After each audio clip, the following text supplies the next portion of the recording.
Bem-vindos ao projeto Recapitulando, onde buscamos lembrar ou relembrar de assuntos bíblicos já estudados, tirando assim dúvidas frequentes sobre vários assuntos, e assim mantendo a pureza e santidade dos ensinos de Deus. Quando foi o início da Igreja do Novo Testamento? Bem, a data de nascimento da Igreja da Bíblia responde muitas perguntas. Essa data tem muito a ver com a inclusão ou exclusão de crianças como membros, a observância do dia de sábado, a queima de incenso, a música mecânica, a poligamia, a cerimônia do lava-pés, seguir João Batista e seguir o exemplo do ladrão salvo na cruz. Bem, nós vamos dividir a nossa lição de hoje em alguns pontos. Então, o ponto de agora, vamos falar sobre a Igreja é o Reino. Uma questão importante ao se definir a data de nascimento da Igreja é o fato de que a Igreja é essencialmente o mesmo que o Reino. Embora a palavra igreja aponte diretamente para a característica de seus membros serem chamados para fora do mundo, e a palavra reino aponte diretamente para o governo da igreja, ambos os termos se referem à mesma instituição. Esse fato é visto nas seguintes verdades bíblicas. 6 verdades para nós. Primeiro, o rei do reino é o cabeça da igreja. Colossenses 1, versículo 13 e versículo 18 fala. Segundo, a semente do reino é a semente da igreja. Lucas 8, versículo 11 e 1 Tessalonicenses, capítulo 2, versículo 13 e 14.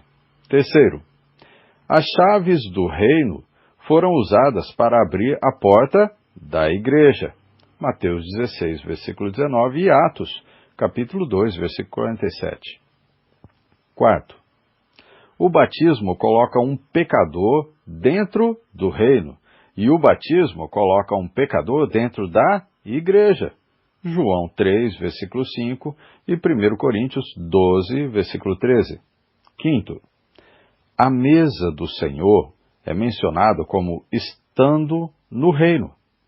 Ao mesmo tempo, a ceia do Senhor tem um papel vital na igreja. Lucas 22, versículo 29, e o versículo 30 também, e 1 Coríntios capítulo 10, versículo 16. Sexto,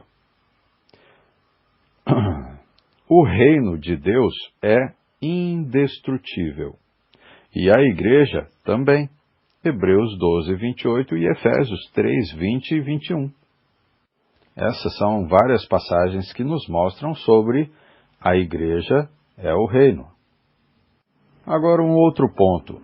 Uma igreja futura. Vamos ver.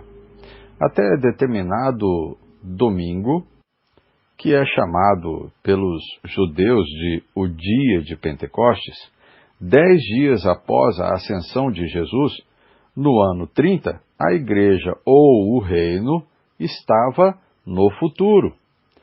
Antes desse memorável dia do Senhor, as referências ao reino, à igreja, apontavam para o futuro. Se a data de nascimento da igreja fosse antes daquele domingo específico, cerca de 10 dias após a ascensão de Jesus, ela seria uma igreja mutilada e desnecessária. Isso é verdade porque antes desse dia do Senhor específico, a igreja seria composta somente por judeus. Mateus 10, versículos 5 e 6. Porque os primeiros gentios tornaram-se cristãos em Atos capítulo 10. Outro, não teria o Espírito. João 7, 39. Não teria o sangue, Atos 20, versículo 28. Não teria um cabeça, Efésios 1, 22, versículo 23, capítulo 5, versículo 23 também. Não teria Cristo, Mateus 16, versículos 16 ao 20, e não teria poder, seria uma igreja inoperante. Isso a gente vê em Lucas 24, versículo 49, e Atos capítulo 1, versículo 4.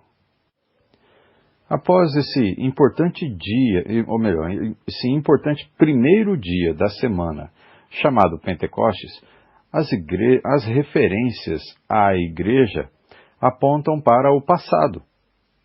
As referências futuras e passadas convergem para o dia de Pentecostes, no ano 30 da era cristã. Agora, quando a igreja começou? Vamos ver algumas passagens que indicam o começo da igreja no futuro, ela mostrando que logo mais a igreja iniciaria.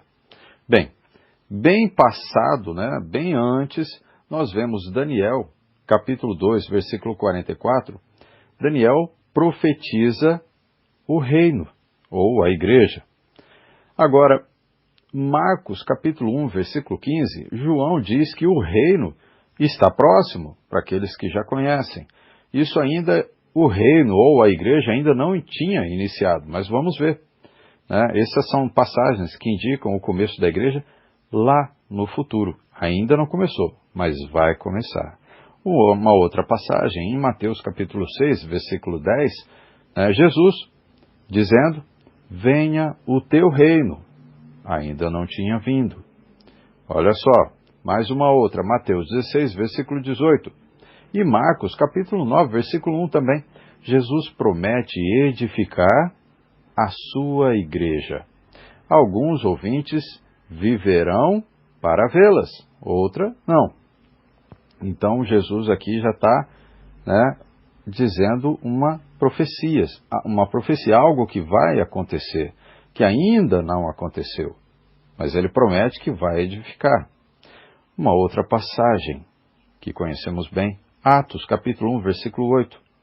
Jesus ressurrecto manda os apóstolos esperarem. Lembra?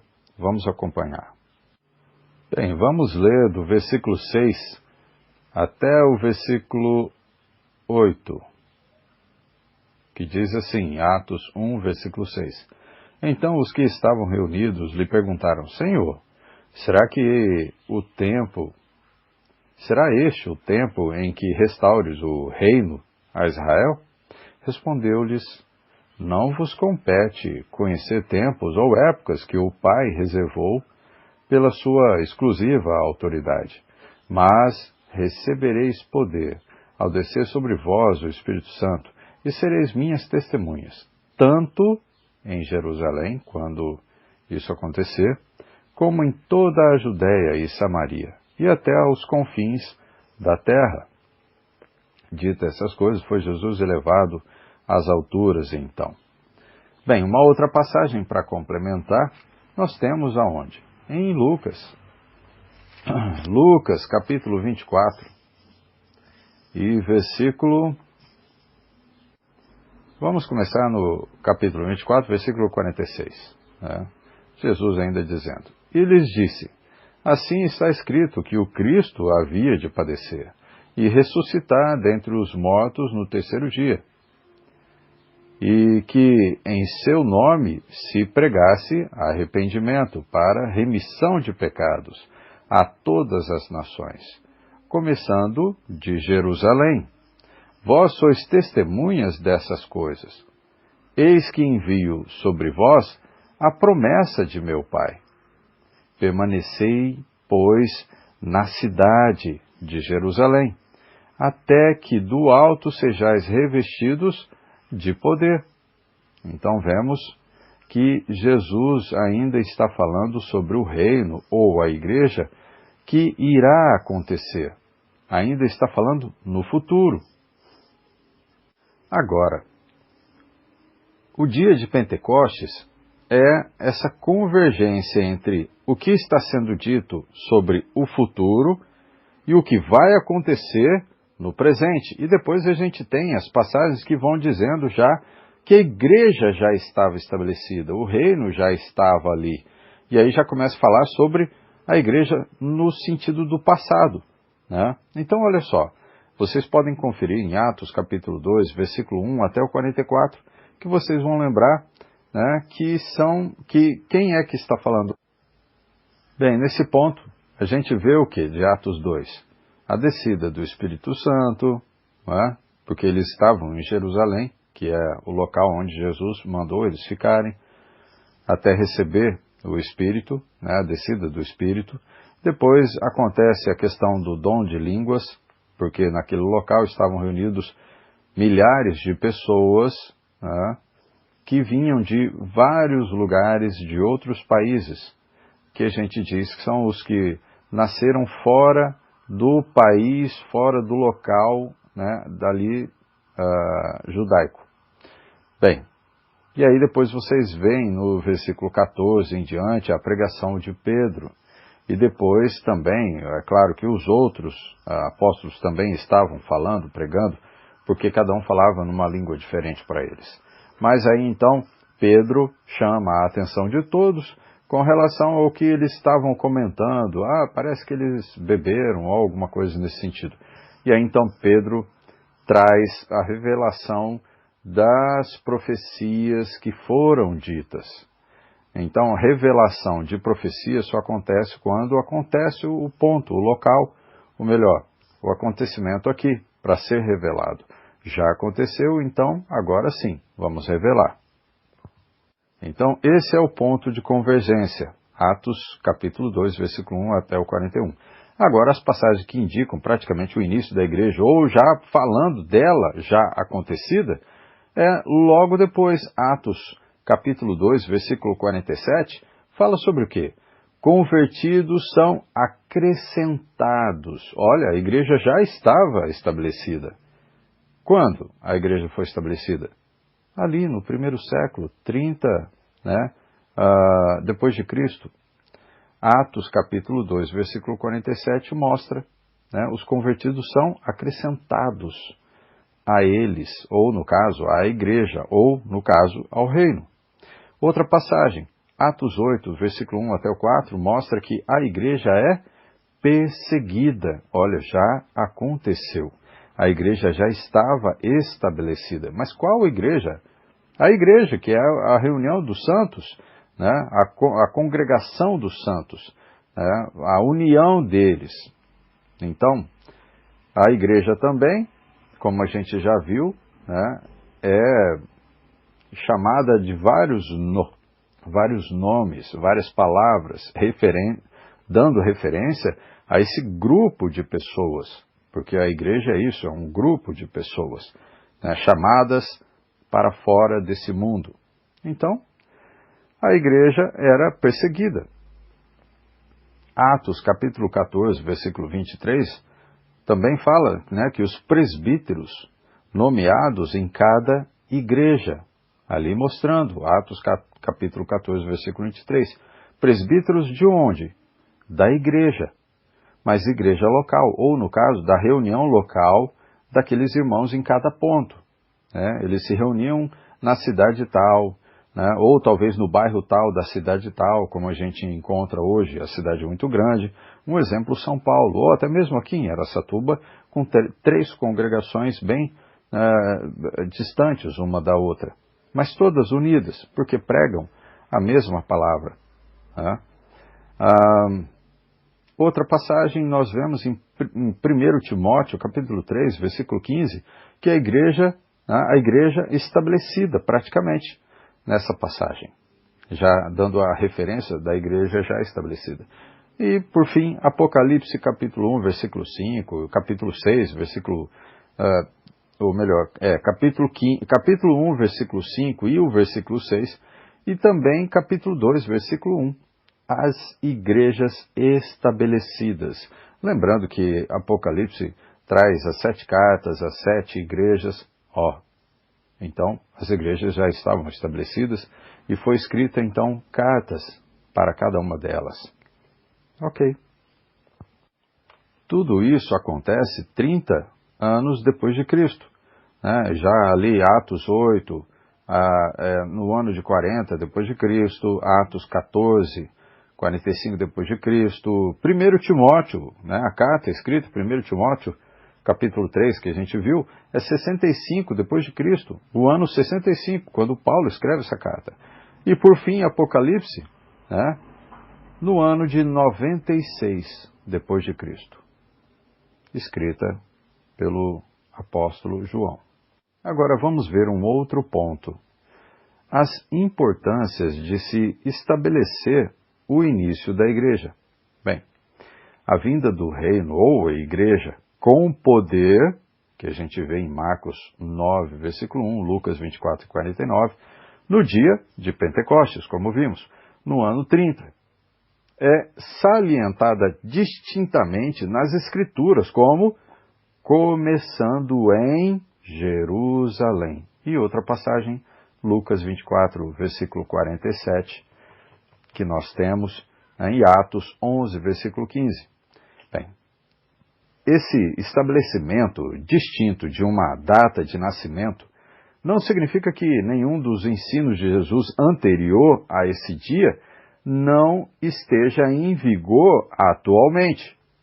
Pelo contrário, quase tudo o que ele disse era na perspectiva do reino ou igreja, que estava próximo para acontecer, enquanto ele pregava seus discípulos para serem membros dessa gloriosa instituição que ele colocaria.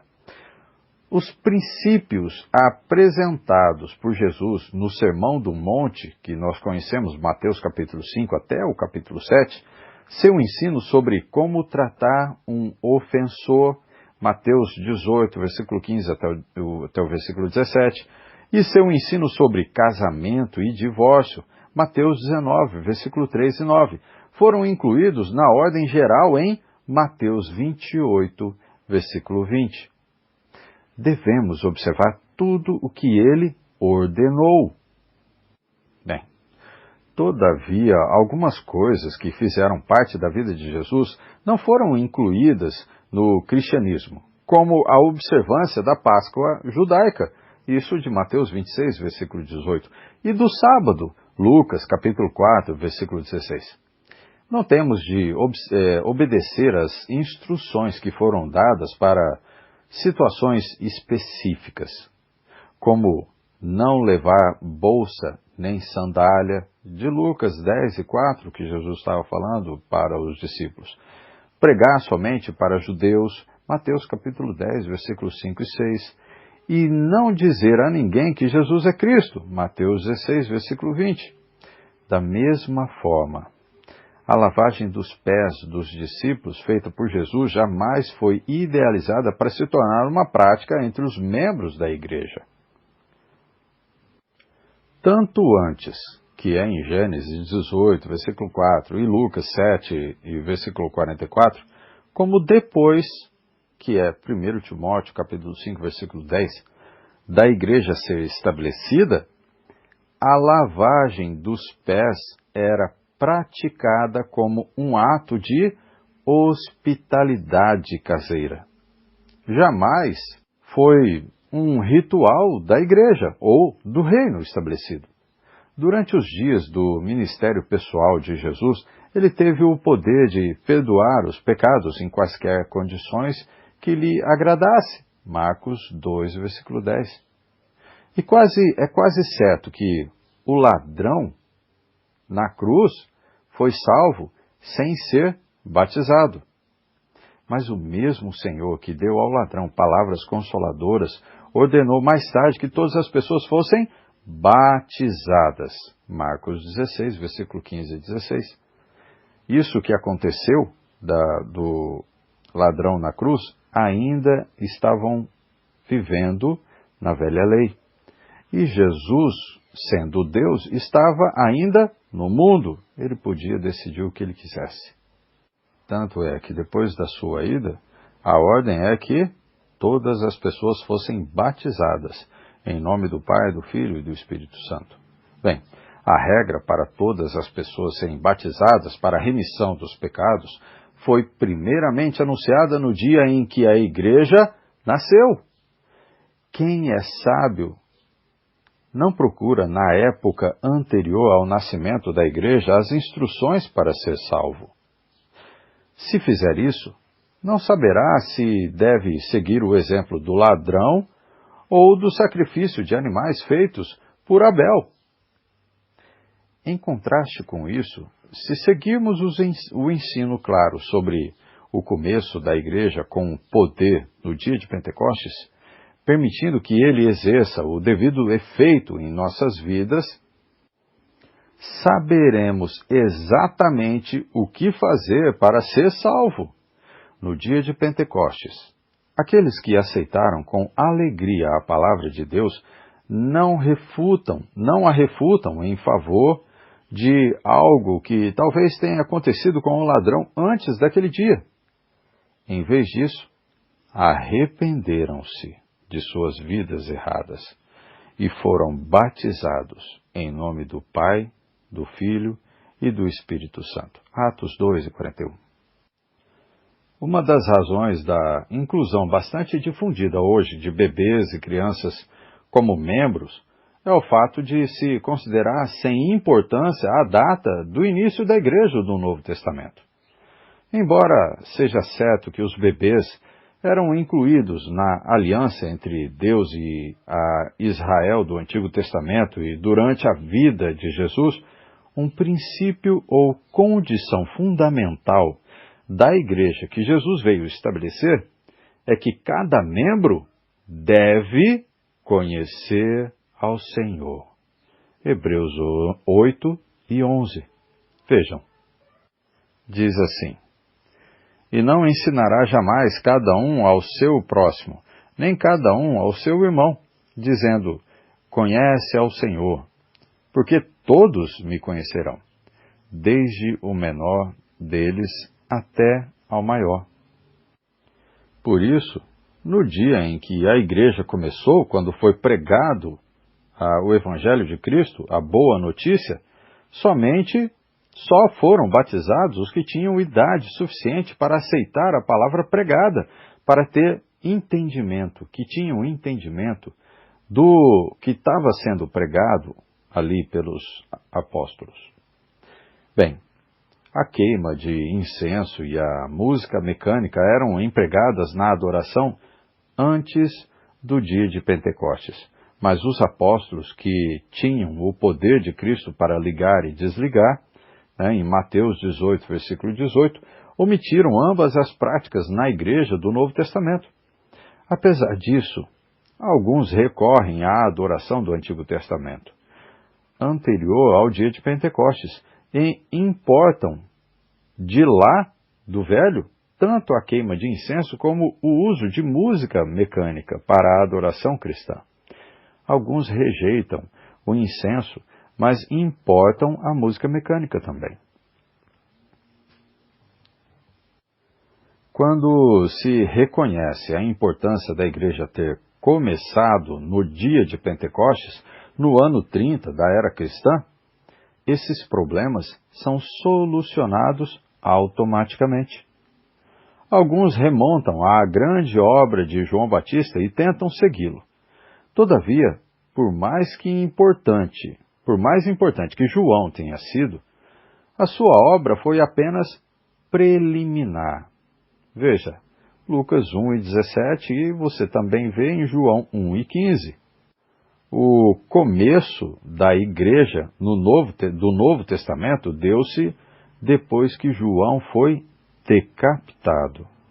Se formos sábios, portanto, demarcaremos corretamente as divisões da palavra de Deus, sempre observando a acirrada distinção que o Novo Testamento faz entre o que aconteceu antes do nascimento da igreja e o que aconteceu depois disso. Semelhantemente, se formos sábios, ao pensar, por exemplo, no sábado do Antigo Testamento, não aceitaremos cegamente sua observância, dizendo, está na Bíblia.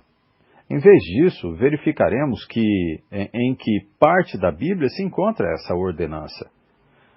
Se encontrarmos a Igreja de Deus observando a essa ordenança após o dia de Pentecostes, então poderemos fazê-lo também.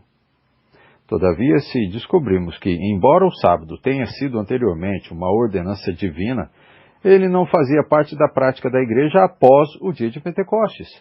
1 Coríntios 7, 11, Colossenses 2, 14 a 17. Então, seguiremos esse exemplo. Raciocinando assim, estaremos permitindo que a data do início do cristianismo oriente as nossas práticas, para não vivermos de forma errada, mas de forma que a igreja do primeiro século vivia. Temos que imitar eles, porque o ensino vem dos apóstolos para nós, de Jesus para nós, porque Jesus veio, trouxe, entregou aos apóstolos, e os apóstolos então deixaram para nós. Concluindo, muitas questões religiosas, polêmicas, são automaticamente solucionadas quando levamos em conta quando precisamente a igreja do Novo Testamento passou a existir. Esta é uma chave importante para se manejar com exatidão a palavra da verdade. 2 Timóteo capítulo 2, versículo 15. E que diz assim: procura apresentar-te a Deus aprovado, como obreiro que não tem de se envergonhar, que maneja bem a palavra da verdade. Finalizando, a igreja nunca é um lugar, mas é sempre um povo. Nunca um aprisco, mas sempre um rebanho. Nunca um prédio sagrado, mas sempre uma assembleia de crentes. A igreja é você que ora, e não o lugar onde você ora. Uma estrutura de tijolos ou mármore não pode ser uma igreja mais do que roupas de algodão ou seda podem ser você. Não existe neste mundo nada sagrado senão o homem. Nenhum santuário de Deus senão a alma. Que Deus abençoe a cada um de nós, que possamos preservar o verdadeiro ensino e preservar a verdadeira igreja que foi constituída no primeiro século por Jesus Cristo. Quer saber mais desse e de outros assuntos do projeto Recapitulando? Se inscreva e clique em notificações e assim receberá avisos de novos estudos bíblicos. Que Deus abençoe a todos, em nome de Cristo. Amém.